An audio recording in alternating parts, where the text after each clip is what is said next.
Ayo. Eh.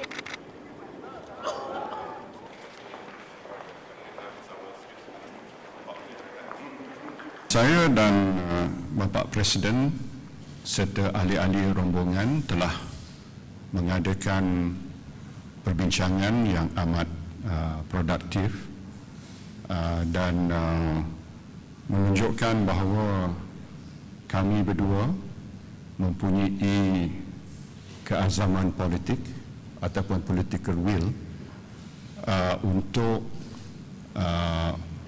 memajukan lagi hubungan dua hala antara Malaysia dan Indonesia dalam bidang-bidang yang boleh kita majukan secara positif, dan di samping itu apa-apa isu yang belum diselesaikan secara tuntas, kami juga berazam untuk mewujudkan mekanisme tambahan untuk membolehkan kita mencari penyelesaian kepada isu-isu yang belum lagi diputuskan secara menyeluruh. Khusus tentang soal persempadanan maritim, ini merupakan satu isu yang kompleks, yang agak lama tertunggak.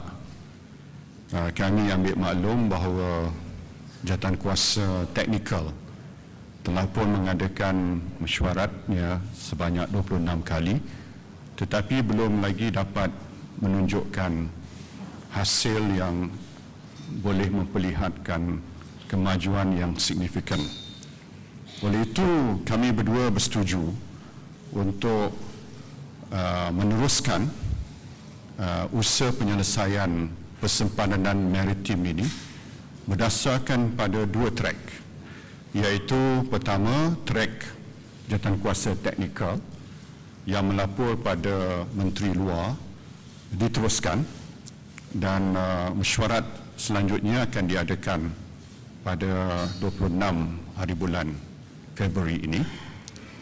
Di samping itu, kami juga bersetuju untuk melantik seorang special envoy mewakili kerajaan Indonesia, pemerintah Indonesia dan juga kerajaan Malaysia untuk mengadakan rundingan secara exploratory pada peringkat pertama untuk mencari satu formula yang ada keberangkalian diterima oleh pemerintah dan rakyat negara Indonesia dan Malaysia. Sekiranya exploratory perbincangan ini menunjukkan tanda-tanda yang positif, maknanya asasnya ada untuk dijadikan sebagai formula penyelesaian yang boleh diterima oleh kedua-dua negara, maka kita akan mulakan rundingan selanjutnya secara lebih formal. Jadi dengan adanya dua track ini, kita harap adalah kemajuan yang positif.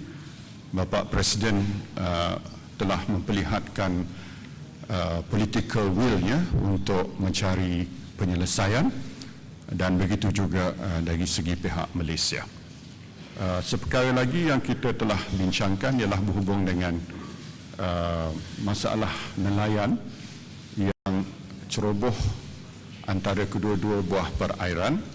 Pertama, kami bersetuju bahawa apa yang telah disepakati selama ini, bahawa kalau nelayan memasuki kawasan pertindihan antara Malaysia dan Indonesia, mereka akan diusir keluar.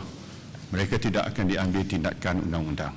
Sebaliknya, kalau mereka masuk dalam kawasan perairan Indonesia secara yang sahih, kawasan itu perairan Indonesia diceroboh oleh nelayan Malaysia, maka tindakan undang-undang boleh diambil oleh pemerintah Indonesia. Begitu juga kalau nelayan Indonesia memasuki kawasan perairan Malaysia. Kita juga setuju dari segi tenaga kerja. Kita dapati bahawa dalam keadaan sekarang ini, perjanjian yang telah ditandatangani di Bali dalam waktu Presiden SBY dulu, kita lihat official channelnya tidak digunakan seperti mana yang kita harapkan. Pada masa ini cuma 4,000 lebih saja pembantu rumah memasuki Malaysia mengikut official channel. 105,000 menggunakan unofficial channel. Jadi kami berdua bersetuju supaya menteri-menteri berkenaan meneruskan perbincangannya supaya diwujudkan satu saja saluran kalau boleh. Sebab bila dilakukan sedemikian, maka kepentingan pembantu rumah boleh terpelihara. Kita juga boleh pastikan mereka mendapat latihan yang mencukupi, dan di samping itu mereka boleh diberi perlindungan bila mereka bekerja di Malaysia. Kami juga bersetuju bahawa sekolah-sekolah diwujudkan bagi pekerja-pekerja dari Indonesia.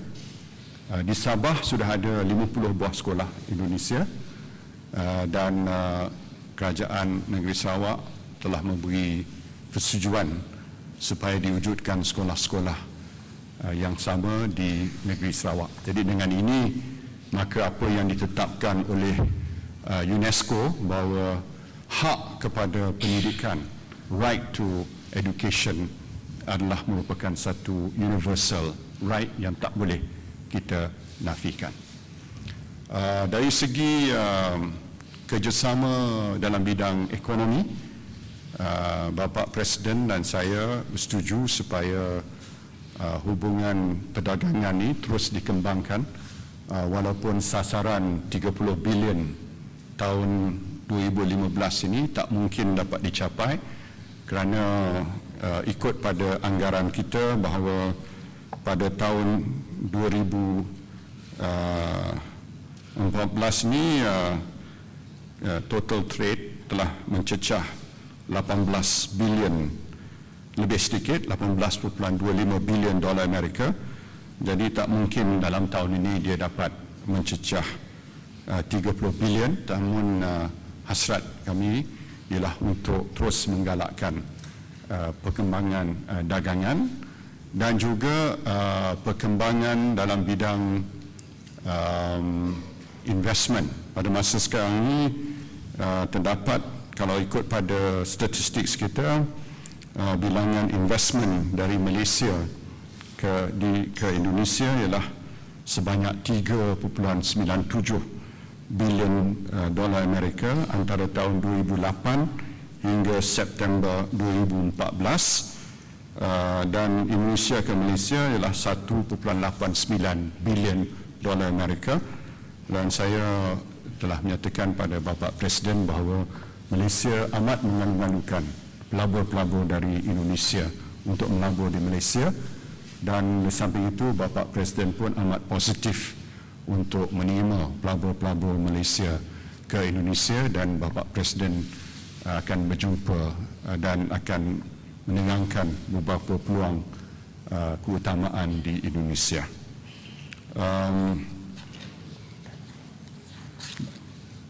Dari segi petang ini kita akan menandatangani MOU berhubung dengan kemungkinan Proton mengembangkan perniagaannya di Indonesia untuk dijadikan sebagai mobil ASEAN.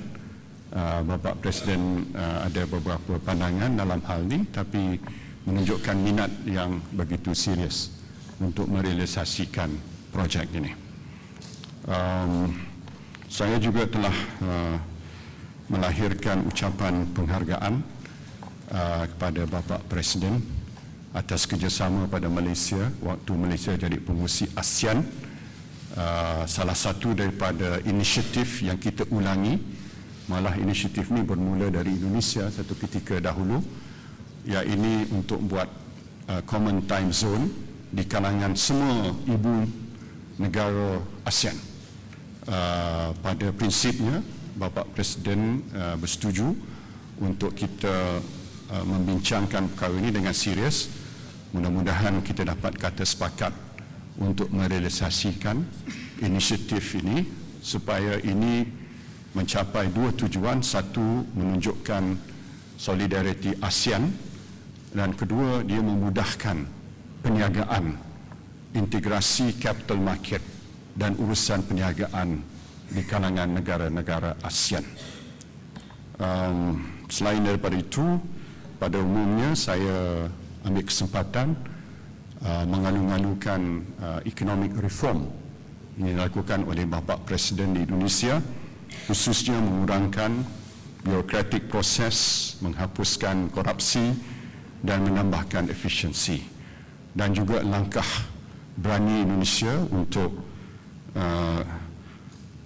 rasionalisasi subsidi minyak adalah merupakan langkah-langkah yang juga dilalui oleh Malaysia. Saya juga menyampaikan ucapan takziah kerajaan rakyat Malaysia di atas tragedi yang menyayat hati Air Asia yang telah berlaku baru-baru ini. Itulah. Terima kasih. Assalamualaikum warahmatullahi wabarakatuh. Selamat pagi. Pertama-tama kami ingin mengucapkan terima kasih yang sebesar-besarnya atas sambutan yang hangat dari kerajaan dan pemerintah serta rakyat Malaysia dalam kunjungan kami yang perdana ini di Malaysia.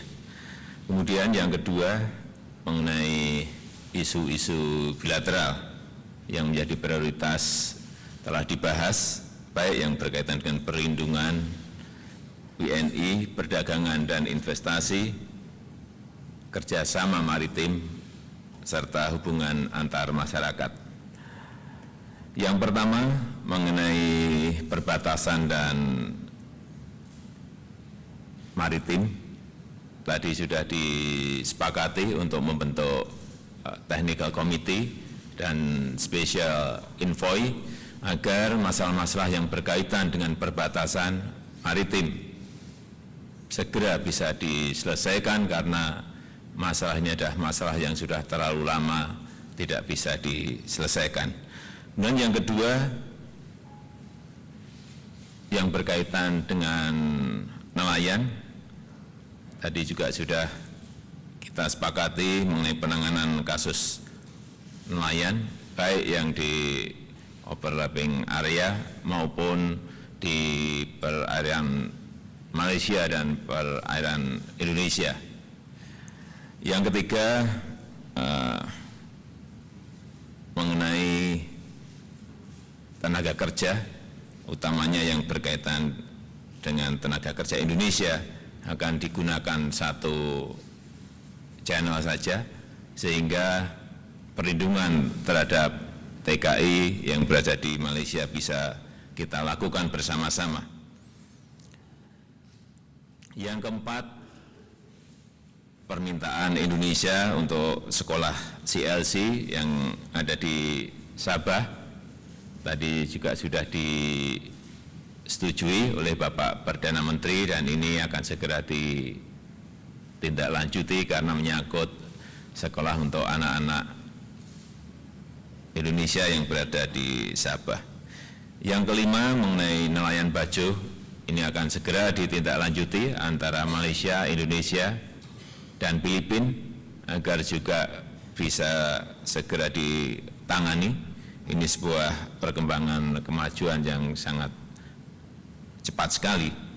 Dan yang keenam, yang berkaitan dengan perdagangan dan investasi, kami menyampaikan bahwa kita terbuka untuk investor-investor dari Malaysia, terutama dalam pembangunan jalan tol, rel kereta api, pelabuhan, kemudian bandara, dan investasi di bidang power plant, yang kita memberikan kesempatan seluas-luasnya kepada investor dari Malaysia. Tadi juga sudah saya sampaikan mengenai telah dilakukannya pengalian subsidi bahan bakar minyak di Indonesia dan juga pembangunan National One Stop Service Office di Jakarta yang akan memberikan pelayanan yang lebih baik kepada investasi yang masuk ke Indonesia. Kemudian yang terakhir juga akan segera ditindaklanjuti kesepakatan mengenai time zone untuk ibu kota negara-negara ASEAN sebagai sebuah simbolik persatuan di ASEAN, dan ini akan segera ditindaklanjuti.